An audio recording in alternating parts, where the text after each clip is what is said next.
नमस्कार, मैं Divanshu day today news Bharat में आप सभी का स्वागत करता हूं। उत्तर प्रदेश की राजधानी लखनऊ के आशियाना इलाके में हुए इस सनसनीखेज हत्याकांड ने पूरे शहर को झकझोर कर रख दिया है। वर्धमान पैथोलॉजी के मालिक मनवेंद्र सिंह की हत्या किसी बाहरी व्यक्ति ने नहीं, बल्कि उनके 21 वर्षीय बेटे अक्षर प्रताप सिंह उर्फ राजा ने ही की। ये खुलासा पुलिस जांच में हुआ है। शुरुआती जानकारी के मुताबिक ये वारदात अचानक गुस्से में नहीं, बल्कि सोची समझी योजना के तहत अंजाम दी गई है। पुलिस पूछताछ में आरोपी बेटे ने स्वीकार किया कि 20 फरवरी की सुबह करीब 4:30 बजे उसने लाइसेंसी रिवॉल्वर से सो रहे पिता के सिर में गोली मार दी। वो तब तक वहीं खड़ा रहा जब तक पिता की सांसें थम नहीं गई। घटना के समय उसकी बहन कृति भी कमरे में मौजूद थी। हत्या के बाद उसने शव को तीसरी मंजिल से नीचे ग्राउंड फ्लोर के कमरे में ले जाकर छिपा दिया। इसके बाद वो बाजार से आरी और नीला ड्रम खरीद कर लाया। बाथरूम में नल खोलकर उसने शव के हाथ पैर काटे ताकि खून बहकर नाली में चला जाए। कटे हुए अंगों को पॉलिथीन में पैक कर लगभग 20 से लेकर 21 किलोमीटर दूर काकोरी के सदरोना इलाके में फेंक दिया। धड़ को 2 हिस्सों में काटने की कोशिश की, लेकिन सफल नहीं हुआ, इसलिए उसे ड्रम में ही भर दिया।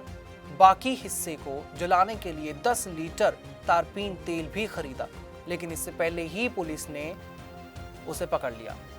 सबसे हैरान करने वाली बात तो ये रही कि हत्या के बाद आरोपी अपनी चाची के पास गया और चिकन पनीर बनवाया। वापस आकर वह बहन के साथ शव के पास बैठकर खाना खाता रहा। किसी को शक ना हो इसलिए उसने अपनी दिनचर्या में कोई भी बदलाव नहीं किया। उसी तरह से घर से बाहर जाना, घर में आना, बात करना, दोस्तों के साथ घूमना और बहन को परीक्षा देने भेजता रहा और घर में सामान्य गतिविधियां जारी रखी। पुलिस को गुमराह करने के लिए वो 20 किलोमीटर दूर गया, वहां पिता का मोबाइल फोन ऑन किया और फेंक दिया ताकि आखिरी लोकेशन घर के बजाय किसी और इलाके में दिखाई दे, जो कि काकोरी बताया जा रहा है। 3 दिन बाद वो खुद थाने पहुंचा और पिता की गुमशुदगी की रिपोर्ट दर्ज कराई, लेकिन पूछताछ के दौरान उसके हाव भाव संदिग्ध लगे। सख्ती से पूछने पर उसने पहले आत्महत्या की कहानी सुनाई, फिर हत्या कबूल कर ली। बहन कृति की बात करें, जो कि 11वीं की छात्रा बताई जा रही है, उसने पुलिस को बताया कि उसने हत्या अपने आंखों से देखी है। जब उसने विरोध किया तो भाई ने उसे जान से मारने की धमकी दी। डर के कारण वो चुप रही और 2 दिन तक परीक्षा भी देती रही। अब पुलिस ये जांच कर रही है कि क्या केवल डरी हुई थी वो बहन, या फिर पहले से ही उसे सारी साजिश की जानकारी थी।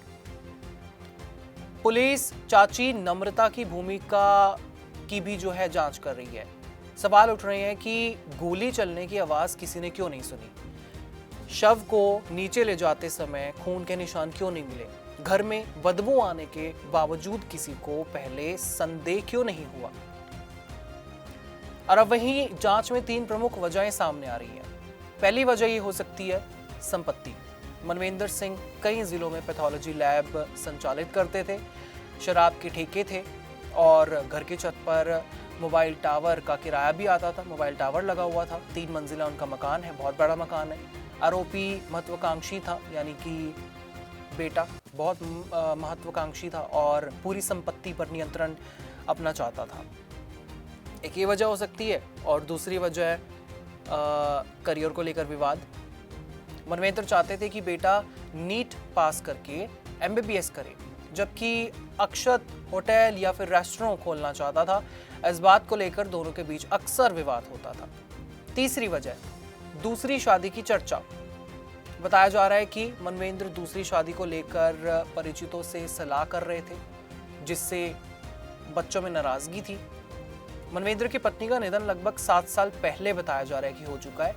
तब से वो अकेले ही बेटे और बेटी को परवरिश दे रहा था। 3 मंजिला घर में ऊपर की मंजिल पर पिता और दोनों बच्चे रहते थे, दूसरी मंजिल पर भाई भाभी और नीचे गेस्ट रूम था। पड़ोसियों के अनुसार पिछले 1 हफ्ते से भाई और बहन के व्यवहार में बदलाव दिख रहा था और दोनों अधिक समय साथ ही बिता रहे थे।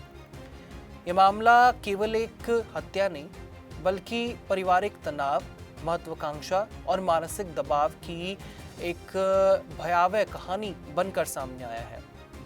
पुलिस अभी भी मामले के कई पहलुओं को जांच कर रही है। अंतिम रिपोर्ट के बाद ही ये साफ होगा कि ये वारदात सिर्फ गुस्से का नतीजा था या फिर लंबे समय से बन रही किसी गहरी साजिश का अंजाम। आपका इस बारे में क्या कुछ कहना होगा? आपको क्या कुछ लगता है ये कि मामले में और क्या कुछ खुलासे हो सकते हैं और मामले में सही पॉइंट आखिरकार क्या हो सकता है? आप हमें कमेंट सेक्शन में ज़रूर बता सकते हैं। Day to day news Bharat आपके साथ हमेशा ये वादा करता है निष्पक्षता और सटीकता के साथ आपको हर एक खबर, इन्फॉर्मेशन और अपडेट इसी तरह से देता रहेगा। और हमारे चैनल का कोई भी पत्रकार ना किसी से कोई तोहफा लेगा, ना कोई विज्ञापन, ना ही करेगा किसी को ब्लैकमेल। और हम हमेशा ये कोशिश करते हैं कि हम दबे कुचले लोगों की आवाज़ बने और ऐसे किसी भी व्यक्ति की खबर ना चलाएं जो कि भोले भाले लोगों को ठगता हो। इसी के साथ हमारे चैनल का मकसद होगा लोकतंत्र के चौथे स्तंभ को लोगों की नज़रों में फिर से मजबूत करना। Day to day news India को आप और day to day news Bharat को सोशल मीडिया प्लेटफॉर्म्स पर लाइक, शेयर और सब्सक्राइब कर सकते हैं। बिल्कुल भी करना मत भूलिएगा। और इसी तरह से देश और दुनिया की तमाम हर छोटी और बड़ी खबरें जानने के लिए आप बने रहिए day to day news Bharat के साथ।